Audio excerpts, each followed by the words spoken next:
कुर्सी नहीं रही।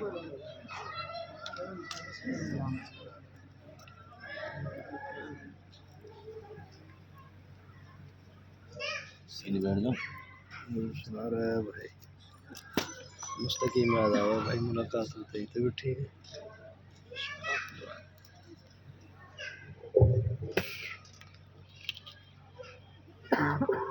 الحمد لله رب العالمين والصلاة والسلام على سيد الأنبياء والمرسلين وعلى آله وصحبه أجمعين. أما بعد، فإن أصدق الحديث كتاب الله، وأحسن الهدي هدي محمد صلى الله عليه وسلم، وشر الأمور محدثاتها، وكل محدثة بدعة، وكل بدعة ضلالة، وكل ضلالة في النار. وبالسند المتصل منا إلى الشيخ الإمام الهمام الحافظ الحجة أمير المؤمنين في حديث رسول الله صلى الله عليه وسلم أبي عبد الله محمد بن إسماعيل بن إبراهيم بن المغيرة بن البردزبة الجعفي البخاري رحمه الله تعالى أنه قال: بسم الله الرحمن الرحيم. باب كيف كان بدء الوحي إلى رسول الله صلى الله عليه وسلم. وقول الله عز وجل: إنا أوحينا إليك كما أوحينا إلى نوح والنبيين من بعده.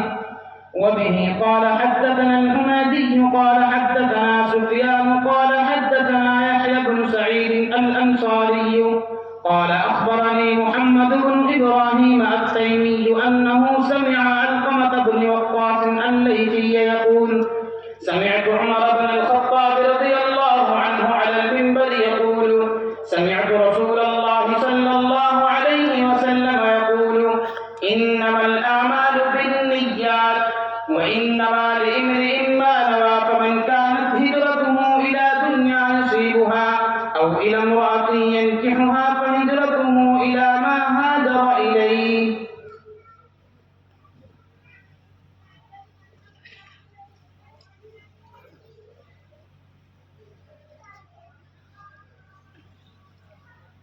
الحمد لله رب العالمين.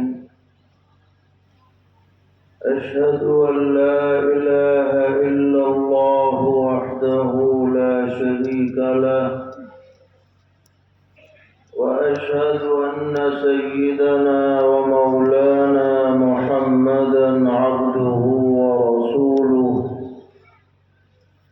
صلى الله تبارك وتعالى عليه وعلى آله وأصحابه وذرياته أجمعين.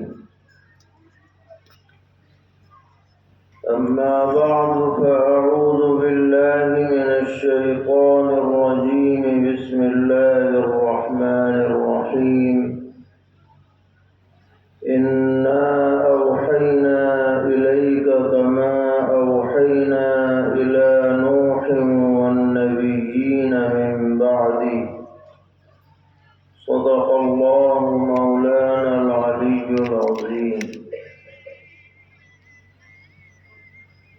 معزز علماء کرام، طلبہ عزیز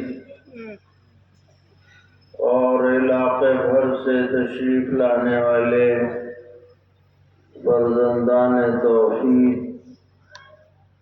بزرگوں اور بھائیوں، بہت مبارک مجلس ہے، شکر کا موقع ہے کہ اللہ تبارک و تعالی نے اس ادارے میں باقاعدہ دورہ حدیث شریف کا درجہ قائم کرنے کی سعادت عطا فرمائی ہے۔ اللہ تعالی اس نعمت کی قدردانی کی توفیق عطا فرمائے۔